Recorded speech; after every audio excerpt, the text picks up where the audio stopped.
মুভির শুরুতে আমরা যে বৃদ্ধকে দেখতে পাই তার নাম মিশ্রা। স্থান ভারতের মধ্যপ্রদেশের গোয়ালিয়র। মিশ্রা সারা জীবন শিক্ষকতা করেছে, এখন অবসরে আছে। এর নাম মঞ্জু মিশ্রা, মিশ্রার ওয়াইফ। তাদের ছোট্ট বাড়িতে বুড়ো বুড়ি তারা দুজনেই থাকে।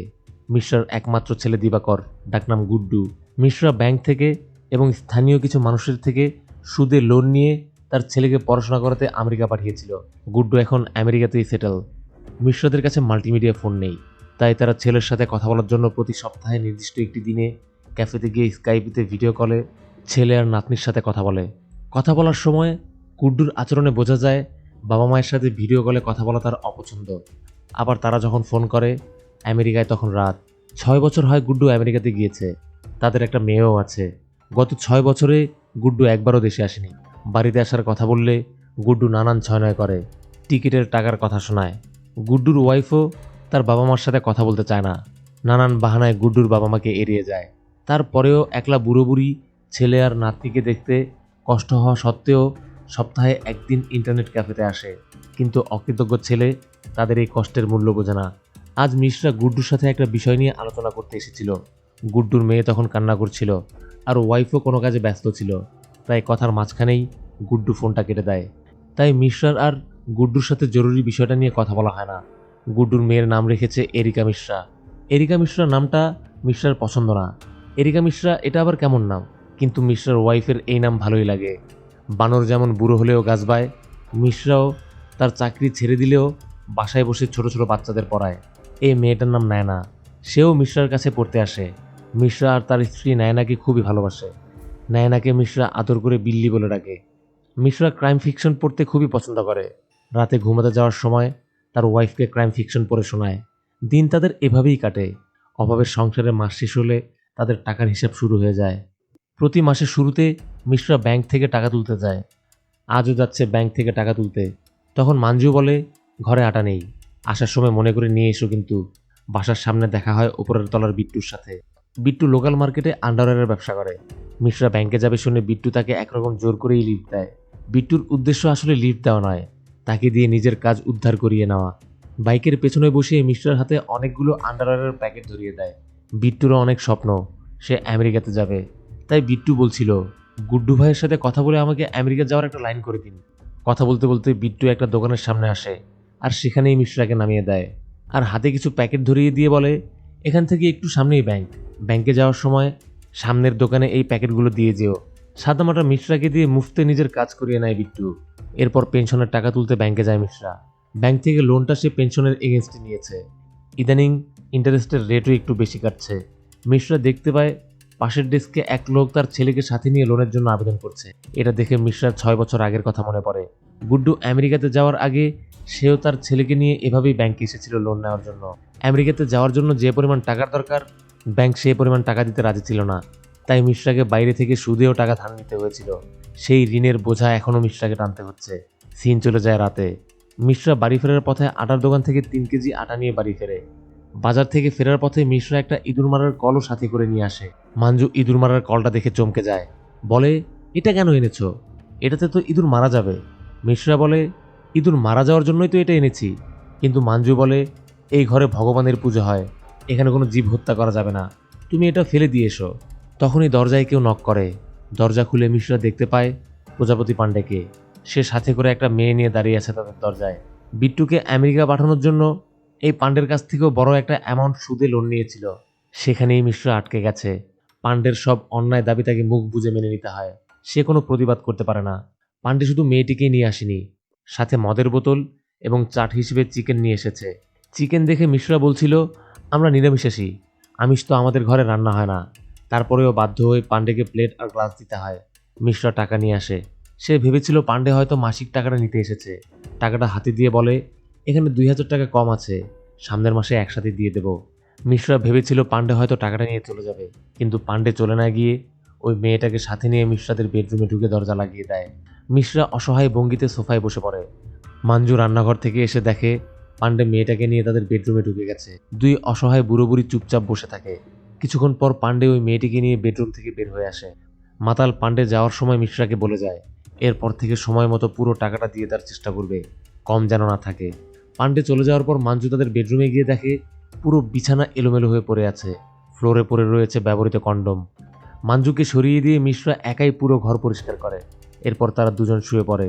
শুয়ে শুয়ে মাঞ্জুর পুরাতন কথা মনে পড়ছিল। গুড্ডুকে আমেরিকা পাঠাতে 25 লক্ষ টাকার প্রয়োজন ছিল। মিশ্রা সর্বসাকুল্যে 10 লক্ষ টাকা জোগাড় করতে পেরেছিল। গুড্ডু রাগ করে বলছিল, এই টাকায় তো আমার 6 মাসও যাবে না, সমস্যা কি, বাকি জীবন তোমাদের মতো ভিক্ষাবৃত্তি করে কাটিয়ে দেব। গুড্ডু আরও বলে, সারা জীবন আমি কোচিং না করে নিজের চেষ্টায় এত দূর এসেছি, এবার অন্তত তোমরা একটু সাহায্য করো। মিশ্রা বলে, এই বাড়ি বিক্রি করা ছাড়া আমার কাছে অন্য কোনো রাস্তা খোলা নেই। গুড্ডু বলে, সবাই তো তাই করছে, আর তুমি এত চিন্তা করছো কেন? আমেরিকায় গিয়ে আমি তো সব ঋণ শোধ করে দেব। সেই গুড্ডু আমেরিকায় গিয়েছে, বিয়ে শাদী করে সেটেলও হয়েছে, কিন্তু এখানে যে পাহাড় পরিমাণ ঋণের বোঝা রয়ে গেছে সে কথা সে হয়তো ভুলেই গেছে। সিন চলে যায় পরদিন। লোকেশন পান্ডের পাথর ভাঙার ফ্যাক্টরি। পান্ডে ফ্যাক্টরিতে গিয়ে দেখে ইন্সপেক্টর শক্তি এসে বসে আছে। মানি লন্ডারিং, মদের ব্যবসা, নারী ব্যবসা, সুদের ব্যবসা, যত ধরনের অপকর্ম আছে পান্ডে সব কিছু করে বেড়ায়। এজন্য প্রতি মাসে থানায় একটা নির্দিষ্ট অ্যামাউন্টের টাকা বখরা দিতে হয় তাকে। শক্তি এসেছে সেই টাকাটা নিতে। তাদের কথায় জানা যায় পান্ডে দাদা নামে এক লোকের হয়ে কাজ করে। সিন চলে যায় রাতে। মাঞ্জুর বাতের ব্যথা রয়েছে। মিশ্রা মাঞ্জুর পায়ে তেল মালিশ করে দিচ্ছে। তখন মাঞ্জু গোপনে তার ছেলে গুড্ডুকে মিসড কল দেয়। গুড্ডু যখন ফোন ব্যাক করে, মাঞ্জু ফোন রিসিভ করে এমন বাহানা করে যেন গুড্ডুই মিশ্রার সাথে কথা বলতে ফোন করেছে। মিশ্রা ফোন কানে নেয় মাত্রই গুড্ডু বলে, মিসড কল কেন দিয়েছ, কি বলবে দ্রুত বলো। মিশ্রা অবাক হয়ে যায়। গুড্ডু বলে, বুঝতে পেরেছি, টাকা লাগবে তো, কাল আমি 5,000 টাকা পাঠিয়ে দেব, এখন আমি ব্যস্ত, ফোন রাখছি, এই বলেই ফোন কেটে দেয়। গুড্ডু কি বলেছে মাঞ্জু কৌতূহল নিয়ে জানতে চায়। মিশ্রা বলে, কি আর বলবে, তোমার ছেলে কাল 5,000 টাকা পাঠাবে, এতগুলো টাকা দিয়ে কি করব আমি সেটাই চিন্তা করছি। পরদিন সকালে মিশ্রা এটিএম বুথে যায় টাকা তুলতে। সেই এটিএম বুথের সামনেই পান্ডে তার মেয়েকে নিয়ে কারে বসেছিল। মিশ্রাকে টাকা তুলতে দেখে মিশ্রার পকেট থেকে পুরো টাকাটা নিয়ে নেয় পান্ডে। তবে মিশ্রাকে 500 টাকা ফেরত দিয়ে বলে, ওই দিন যে তোমার রুম ব্যবহার করেছি এটা তার ভাড়া, আমি এতটা বেইনসাফও নই, তবে সময় মতো এরপর থেকে সব টাকা পরিশোধ করে দেবে। মিশ্রা চলে যাচ্ছিল। পান্ডের গাড়ি তখন স্টার্ট নিচ্ছিল না, তাই সে মিশ্রাকে আবার ডেকে তার গাড়ি ধাক্কা দিতে বলে। মিশ্রা দাঁড়িয়েছিল। পান্ডে বলে, দ্রুত ধাক্কা দাও, নয়তো আমার মেয়ের সামনে তোমাকে আমি অপমান করব। বাধ্য হয়ে মিশ্রা পান্ডের গাড়ি ঠেলতে শুরু করে। ইন্সপেক্টর শক্তি সেদিক দিয়ে যাচ্ছিল। বৃদ্ধ মিশ্রাকে গাড়ি ঠেলতে দেখে পান্ডের গাড়ি আটকে দেয়। পান্ডে বলে, দেখুন স্যার, এটা আমাদের ঘরের ব্যাপার। শক্তি বলে, ঘরের ব্যাপার হলে ঘরে বুঝতাম, যেহেতু মামলা বাইরে ঘটছে তাই আমাদের দেখতে হবে, তোমার সাথে তোমার বাচ্চাটা থাকায় ছেড়ে দিচ্ছি। এরপর মিশ্রাকে তার বাইকের পেছনে উঠিয়ে নেয়। নামিয়ে দেওয়ার সময় বলে, পান্ডে যদি এরপর থেকে আপনাকে ডিস্টার্ব করে আমাকে জানাবেন। শক্তিরা চলে যাওয়ার পর মিশ্রা একটা কেকের দোকানে যায়। সে একটা কেক কিনতে গিয়েছে, কিন্তু আস্ত একটা কেক কেনার মতো টাকা তার কাছে নেই। তাই মিশ্রা ছোট ছোট দুটি পেস্ট্রি কিনে। পেস্ট্রি দুটো জোড়া লাগিয়ে তার উপর বিলি লিখে নিয়ে যায়, কারণ আজ নায়নার জন্মদিন। বাসার ছাদে কয়েকটি বেলুন ফুলিয়ে পেস্ট্রির উপর ছোট্ট একটা মোমবাতি জ্বালিয়ে নায়নার জন্মদিন সেলিব্রেট করে তারা। নায়না যখন চলে যাচ্ছিল তখন মাঞ্জু আফসোস করে বলে, মেয়েটা যদি আমাদের ঘরে জন্ম নিত তবে কতই ভালো হতো। মিশ্রা বলে, ঠিকই বলেছ, একটা মেয়ে থাকলে হয়তো আজ আমাদের এই পরিস্থিতি হতো না। অন্যদিকে পান্ডেকে দেখা যায় এক ব্রোকারের সাথে কথা বলছে। ঠিক তখনই দাদা কল করে, বলে, আজ ইন্সপেক্টর এসেছিল বাসায়, তোকে ফোনে না পেয়ে আমাকে বিভিন্ন কথা শুনিয়ে গেছে, এরপর থেকে যেন ইন্সপেক্টর আর আমার বাসায় না আসে। পান্ডে বলে, ঠিক আছে দাদা, আমি একটা প্ল্যান করে রেখেছি, সব কিছু সমাধান করে ফেলবো। সিন চলে যায় পরদিন মিশ্রার বাসায়। মিশ্রা নায়নাকে পড়াচ্ছিল। তখন পান্ডে ওই ব্রোকারকে সাথে নিয়ে মিশ্রার বাড়ি দেখাতে আসে। ব্রোকারকে দেখে মিশ্রা বলে, আমি তো তোমার টাকা ধীরে ধীরে পরিশোধ করে দিচ্ছি, তুমি বাড়ি দেখাতে কেন নিয়ে এসেছো? পান্ডে বলে, এভাবে ধুকে ধুকে আর কতদিন ধরে টাকা পরিশোধ করবে, এবার নিজেও এই বাড়ি থেকে দূর হও আর আমাকেও মুক্তি দাও, এতে তোমার আমার দুজনেরই মঙ্গল। কথা বলতে বলতেই পান্ডের চোখ পড়ে নায়নার দিকে। বিষয়টা বুঝতে পেরে মিশ্রা নায়নাকে দ্রুত সেখান থেকে চলে যেতে বলে। নায়না যখন চলে যাচ্ছিল তখন পান্ডে নায়নাকে ডেকে তার নাম জানতে চাচ্ছিল। নায়নার হাতে কিছু টাকা ধরিয়ে দেয় সে। ছোট্ট নায়না কিছু বুঝতে না পেরে টাকাটা নিয়ে সেখান থেকে চলে যায়। পান্ডে মিশ্রাকে তাড়াতাড়ি বাড়িটা খালি করতে বলে চলে যায়। মিশ্রা বুঝতে পারছে না সে কি করবে, কার কাছে যাবে। মিশ্রা অনেক চিন্তা করে পান্ডের এগেনস্টে কমপ্লেন করার জন্য থানায় যায়।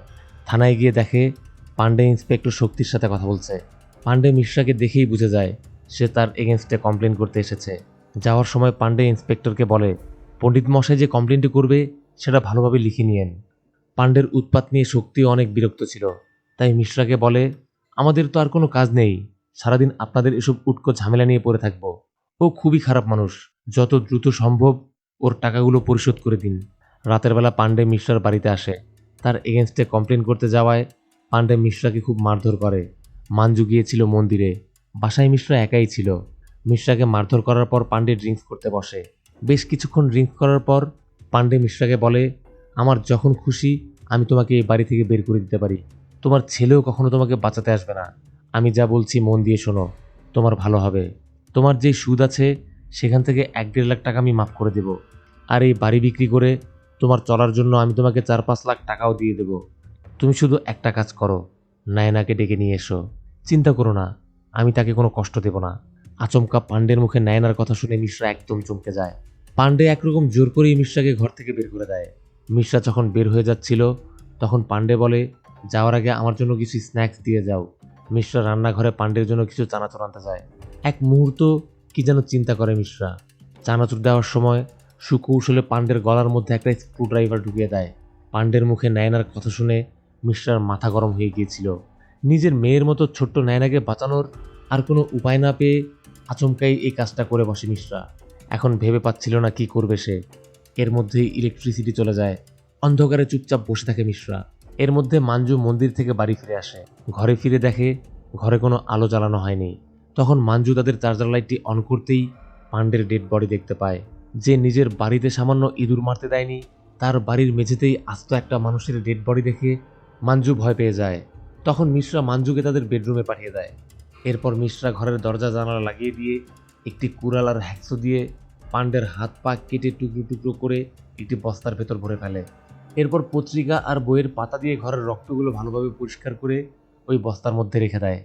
নিজেকে ভালোভাবে পরিষ্কার করে নেয়। তারপর বস্তা নিয়ে একটি বাসে উঠে যায়। শহর থেকে কিছু দূরে গিয়ে নির্জন একটি জঙ্গলের মাঝে নেমে পুরাতন পরিত্যক্ত বাংলোর মধ্যে ওই বস্তাটি ফেলে আসে।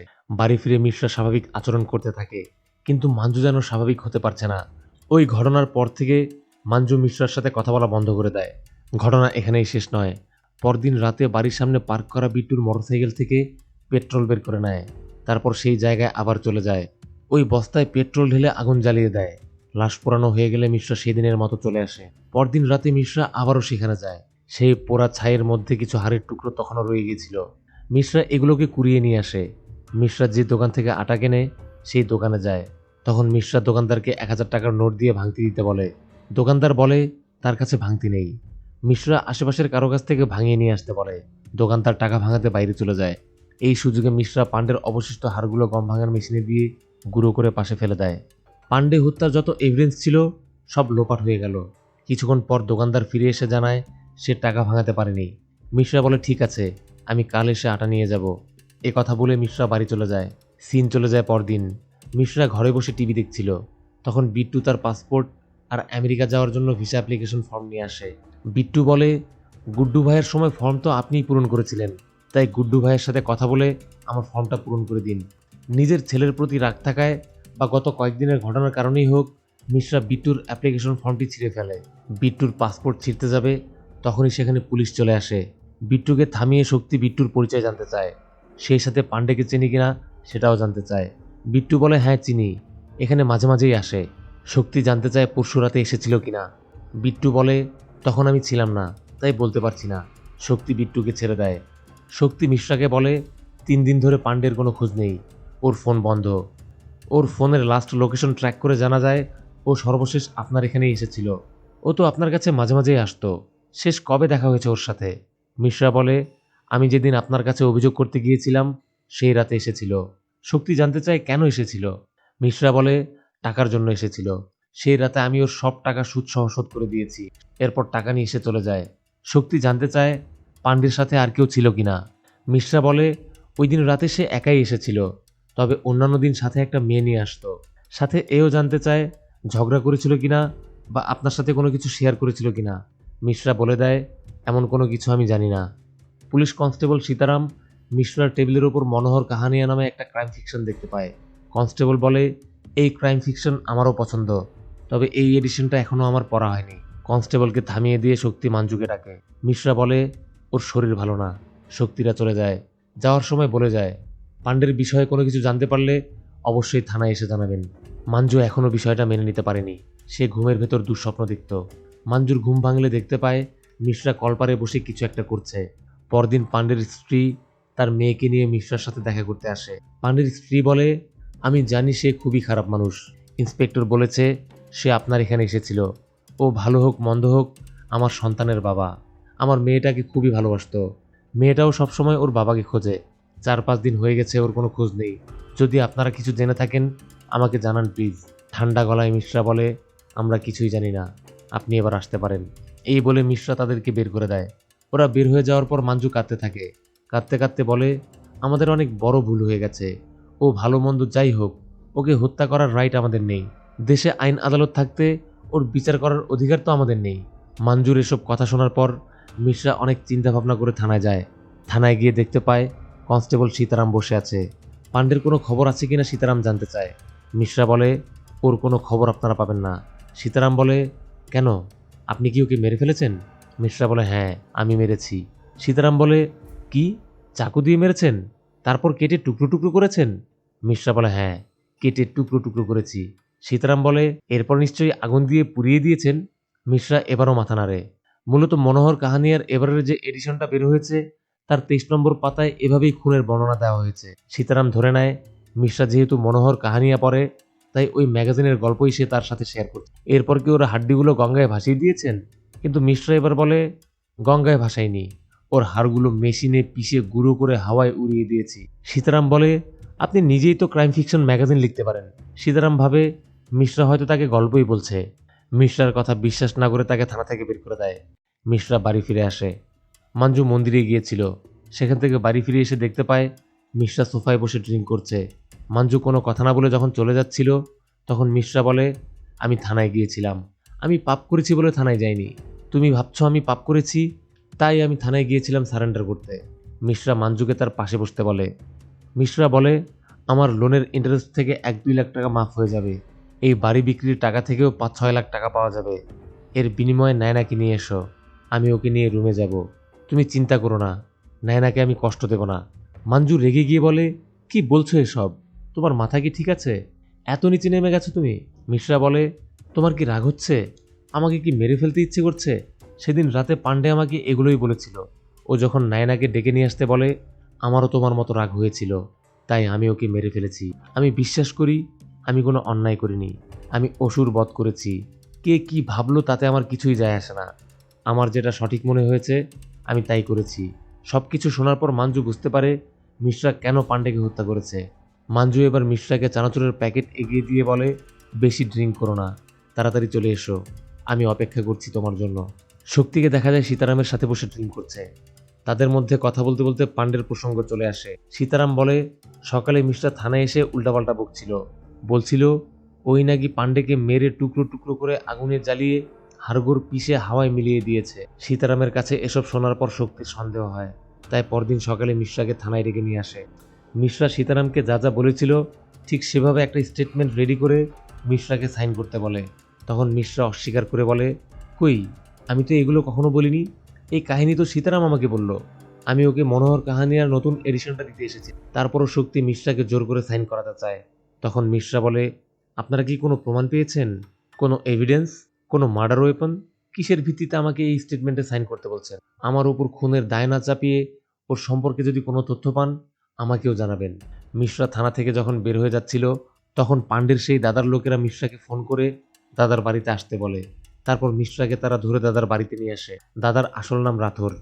রাথোর মিশ্রাকে ওই ব্রোকারকে দেখায় যাকে পাণ্ডে তার বাড়িতে নিয়ে গিয়েছিল। ব্রোকারকে দেখিয়ে বলে, এই লোক আপনার সব টাকা শোধ করে দিয়েছে, আপনি বাড়িটা ছেড়ে দিন। মিশ্রা অবাক হওয়ার ভান করে বলে, আমি তো পাণ্ডেকে সব টাকা শোধ করে দিয়েছি। তারপর পাণ্ডের খবর জানতে চায়। রাথোর বলে, ও আমাদের হয়ে কাজ করত, গত কয়েকদিন ধরে পাণ্ডের কোনো খবর নেই। মিশ্রা বলে, আমি পাণ্ডেকে সব টাকা সুদ সহ শোধ করে দিয়েছি। রাথোর বলে, ঠিক আছে, আমি আপনাকে 3 দিন সময় দিচ্ছি। এর মধ্যে পাণ্ডেকে খুঁজে বের করে নিয়ে আসুন। যদি না পারেন 3 দিন পর বাড়ি ছেড়ে দিবেন। মিশ্রা বারবার বোঝাতে চাইলেও রাথোর তার কোনো কথাই শুনতে চায় না। মিশ্রা পড়েছে নতুন মুসিবতে। এখন সে কি করবে? অন্যদিকে মাঞ্জু যখন মন্দির থেকে বাড়ি ফিরছিল শক্তি মাঞ্জুর সাথে দেখা করে। শক্তি বলে, পণ্ডিত মশাই সীতারামের কাছে তার অপরাধের সব কিছু স্বীকার করে নিয়েছে। আপনি শুধু উনাকে বলুন আমাদেরকে কোঅপারেট করতে। আজ হোক কাল হোক ধরা সে পড়বেই। মাঞ্জু বলে, ওই লোকের সাথে আমি 40 বছর ধরে সংসার, আর যাই করুক উনি কখনো কোনো অন্যায় করেননি, আর করতেও পারেন না। শক্তি বুঝে যায় মাঞ্জুর কাছ থেকে কোনো তথ্য পাওয়া যাবে না। মাঞ্জু বাড়ি ফিরে আসে। মিশ্রা কি যেন চিন্তা করছে। মাঞ্জু জানতে চায় কি হয়েছে। মিশ্রা রাথোরের বিষয়টা খুলে বলে। রাথোর তাকে 3 দিন সময় দিয়েছে, এর মধ্যে টাকাটা শোধ করতে না পারলে বাড়ি থেকে বের করে দেবে। এরপর মাঞ্জু আর মিশ্রা ক্যাফেতে গিয়ে গুড্ডুকে ফোন করে বিষয়টা জানায়। 10 লাখ টাকা দরকার, নয়তো বাড়িটা ছেড়ে দিতে হবে। গুড্ডু বলে, সবেমাত্র এখানে একটা বাড়ি কিনেছি আমি, এত টাকা কোথায় পাবো? আর 2 দিন পর পর বিভিন্ন বাহানায় তোমরা আমার কাছে টাকা চাও। তোমরা এরিকার সাথে কথা বলতে চাইলে কথা বলো। গুড্ডু এরিকাকে ডাকার আগেই মিশ্রা কল কেটে দেয়। ক্যাফেতে তাদের যে টাকাটা বাকি ছিল তার পুরোটাই শোধ করে দেয়। তারপর দোকানদারকে তাদের অ্যাকাউন্টটা চিরদিনের মতো ক্লোজ করে দিতে বলে। যেই ছেলের জন্য তারা বাড়ি বন্ধক রেখে টাকা ধার নিয়েছিল, সেই ছেলেই আজ বিপদের দিনে তাদের পাশে নেই। এই বাড়িটাকে তাদের ছেড়ে দিতে হচ্ছে। তাই এমন ছেলে থাকা আর না থাকা একই কথা। তারপর মিশ্রা আর মাঞ্জু তাদের পরিচিত রিক্সা নিয়ে বাড়ি ফিরে আসে। তারা বাড়িতে ঢোকার পরেই শক্তি ওই রিক্সাওয়ালার সাথে কথা বলে। রিক্সাওয়ালা বলে, দাদা যখনই কোথাও যায় আমার রিক্সায় করে যায়। তখন ওই রাতের কথা জানতে চায়, ওই রাতে মিশ্রা কোথাও গিয়েছিল কিনা। রিক্সাওয়ালা বলে, হ্যাঁ, ওই রাতে একটা বস্তা নিয়ে এসে বাস স্ট্যান্ডে গিয়েছিল। বস্তায় কি ছিল জানতে চাইলে রিক্সাওয়ালা বলে, বস্তায় কি ছিল আমি জানি না, তবে এতদিনের রিক্সা চালানোর অভিজ্ঞতা থেকে বলতে পারি আমার মনে হচ্ছিল আমার রিক্সায় 2 জন প্যাসেঞ্জার বসে আছে। আরও বলে, বাস স্ট্যান্ডের আগে যে এটিএম বুথটা আছে সেখানে নেমে সে কিছু টাকাও তুলেছিল। রিক্সাওয়ালার কথার সত্যতা যাচাই করার জন্য ওই এটিএম এর ফুটেজ চেক করে শক্তি। শক্তি এবার শিওর হয়ে যায় মিশ্রাই পাণ্ডের কিছু একটা করেছে। পরদিন শক্তি মিশ্রার সাথে দেখা করে। শক্তি বলে, দেখুন পণ্ডিত মশাই, আপনি পাণ্ডেকে মেরেছেন, কেটেছেন, পুড়িয়েছেন, যা ইচ্ছা করেছেন, তাতে আমার কোনো কিছুই যায় আসে না। আপনি শুধু আমাকে পাণ্ডের ফোনটি বের করে দিন, আমি যে কোনোভাবে হোক কেসটা ক্লোজ করে দিব। মিশ্রার সোজাসাপটা পুরাতন সেই উত্তর, পাণ্ডের সম্পর্কে আমি কিছুই জানি না। শক্তি এবার রেগে গিয়ে বলে, আজ আমি সিভিলে এসেছি, তাই ভালোভাবে জিজ্ঞেস করছি। কাল ইউনিফর্মে আসলে আপনার 7 দিনের রিমান্ড মঞ্জুর করা আমার কাছে কোনো বিষয়ই না। তারপর কিভাবে কথা বের করতে হয় তা আপনি ভালো করে জানেন। এই বয়সে 7 দিনের রিমান্ড আপনার সহ্য হবে না। ভালোই ভালোই ফোনটি দিয়ে দিন। মিশ্রাও তার কথায় অটল। শক্তি এবার রাগ করে চলে যায়। মিশ্রা বাড়ি ফিরে আসে। শক্তি যেহেতু বারবার ফোনের কথা বলছে, তাই মিশ্রা তন্ন তন্ন করে সেই ফোনটি খুঁজতে থাকে। সেদিন রাতে সে পাণ্ডেকে মেরেছে ঠিকই, কিন্তু কোনো ফোন পায়নি। বাসায় খুঁজতে খুঁজতে সোফার এক কোনায় ফোনটা পেয়ে যায়। চার্জ না থাকায় ফোনটা বন্ধ ছিল। পাশের একটা দোকান থেকে চার্জার কিনে মিশ্রা ফোনটা চার্জ করে। তারপর বাড়ি ফিরে দেখে রাথোরের লোকজন তার বাড়ির সব মালামাল বাইরে ফেলে দিচ্ছে। মিশ্রা রেগে গিয়ে রাথোরের গাড়ির গ্লাস ভাঙতে শুরু করে দেয়। তখন রাথোরের লোকজন মিশ্রাকে প্রচণ্ড মারধর করে আর বাড়ি থেকে বের করে দেয়। সিন চলে যায় রাতে। মিশ্রা হাসপাতালে ভর্তি। মাঞ্জু যখন গুড্ডুকে ফোন করতে যায়, দেখতে পায় তার ফোনে গুড্ডুর নাম্বার নেই। মিশ্রা বলে, গুড্ডুর নাম্বার খুঁজে লাভ নেই, আমি ডিলিট করে দিয়েছি। আমি মরে গেলেও আমার চিতায় ওকে আগুন দিতে রাখবে না। তখন সেখানে শক্তি চলে আসে। শক্তি বলে, আমি তো আপনাকে থানার ভেতরে রিমান্ডে নিতে চেয়েছিলাম, আপনি তো থানার বাইরেই নিজের রিমান্ড নিজেই নিয়ে নিয়েছেন। আমি আপনাকে বাঁচানোর সুযোগ দিয়েছি, কিন্তু আপনি সেই সুযোগ হেলায় ফেলে দিচ্ছেন। মিশ্রা বলে, তুমি আমাকে বাঁচার সুযোগ দাওনি, তুমি নিজেকে বাঁচানোর চেষ্টা করছো। এরপর মিশ্রা পাণ্ডের ফোনটি শক্তির হাতে দিয়ে বলে, গতকালই এটা আমি খুঁজে পেয়েছি। আমি যখন শিক্ষকতা করতাম তখন আমার এক ছাত্রকে আমি চট দিয়েছিলাম। এরপর আমি 5 দিন ঘুমাতে পারিনি। আর সেই আমি পাণ্ডের ঠিক এইখান দিয়ে একটা স্ক্রুড্রাইভার ঢুকিয়ে অন্য পাশ দিয়ে বের করে দিয়েছি। কিন্তু আমার একটুও আফসোস হয়নি। নেয়না মাত্র 12 বছরের একটা বাচ্চা, তাকে নিয়ে একটা মানুষ কিভাবে এত বাজে চিন্তা করতে পারে? তাই এমন একটা পিশাচকে মেরে ফেলতে আমার একটুও হাত কাঁপেনি। আমার যেটা ভালো মনে হয়েছে আমি তাই করেছি। এবার আপনার যেটা ভালো মনে হয় আপনি তাই করুন। মাঞ্জু বাইরে থেকে সবকিছু শুনতে পায়। শক্তি যখন চলে যাচ্ছিল, মাঞ্জু বলে, গত 40 বছর আমরা একদিনের জন্য আলাদা থাকিনি, তাই তাকে যদি জেলে নিতে হয় আমাকেও সাথে নেবেন। আপনার যদি আরও এভিডেন্স লাগে আমি আপনাকে দেব। এমন এভিডেন্স আমি আপনাকে দেব যা সম্পর্কে কেউই জানে না। বাড়ি ফিরে শক্তি পাণ্ডের মোবাইল একটা ভিডিও দেখছিল। সেই ভিডিও দেখে আমরা জানতে পারি এমএলএর ওয়াইফের সাথে শক্তির অবৈধ সম্পর্ক ছিল। মাঝে মাঝে তারা হোটেলে গিয়ে রাত কাটাতো। কিন্তু এবার এমএলএ না থাকায় শক্তি এমএলএর বাড়িতে গিয়ে তার স্ত্রীর সাথে বিছানায় যায়। আর সেই আপত্তিকর অবস্থার ভিডিও পাণ্ডে গোপনে রেকর্ড করে। মিশ্রা যেদিন পাণ্ডের নামে অভিযোগ করতে গিয়েছিল, পাণ্ডে ওই দিন থানায় ভিডিও দেখিয়ে শক্তিকে ব্ল্যাকমেল করছিল। আর এজন্যই শক্তি পাণ্ডেকে বাদ দিয়ে পাণ্ডের ফোনটি খুঁজে বেড়াচ্ছিল। এরপর মাঞ্জুর দেওয়া তথ্য মতে শক্তি মিশ্রার বাসায় গিয়ে তাদের কলপার থেকে পাণ্ডেকে হত্যা করার সেই স্ক্রুড্রাইভার আর পাণ্ডের রক্তমাখা পোশাক উদ্ধার করে। শক্তি রাথোরের অপকর্ম সম্পর্কে আগে থেকেই জানতো। এরপর শক্তি রাথোরের বাড়ি থেকে পাণ্ডের রক্তমাখা কাপড় চোপড় আর স্ক্রুড্রাইভার উদ্ধারের নাটক সাজিয়ে তাকে অ্যারেস্ট করে। এরপর মিশ্রাকে দেখা যায় মনোহর কাহানিয়ার নতুন এডিশন নিয়ে কনস্টেবল সীতারামকে দিতে এসেছে। সেলের মধ্যে রাথোরকে দেখতে পায় সে। কাছে গিয়ে বলে, আপনি এতদিন আমার কাছ থেকে অন্যায়ভাবে মাসের পর মাস সুদ নিয়ে গেছেন। আপনার কাছ থেকে আমি যে পরিমাণ টাকা ধার নিয়েছিলাম আর যা শোধ করেছি সেই হিসেবে আপনি আমার কাছে আর 10,000 টাকা পান। টাকাটা আমি আপনার বাড়িতে পৌঁছে দেব। সাথে ছোট্ট করে এও বলে, পাণ্ডেকে আমি খুন করেছিলাম, কেটে টুকরো টুকরো করে আগুনে জ্বালিয়ে দিয়েছি। তখন রাথোর চিৎকার করে বলতে থাকে, পাণ্ডেকে ও খুন করেছে, আমি করিনি, ওকে ধরো। কিন্তু রাথোরের কথায় কেউ কোনো পাত্তা দেয় না। এরপর মিশ্রা আর মাঞ্জু বাড়িটা ছেড়ে দেয়। যাওয়ার সময় নায়নার বাড়িতে যায়। নায়নার বাবাকে তাদের চাবিটা দিয়ে বলে, বাড়িটা আমি নায়নার নামে লিখে দিয়েছি। তারপর তারা সেই শহর ছেড়ে চিরদিনের মতো চলে যায়। আর এখানেই শেষ হয়ে যায় মুভিটি। মুভিটি দেখে কি শিখলেন কমেন্টে জানিয়ে যাবেন। ধন্যবাদ, সবাইকে সালাম।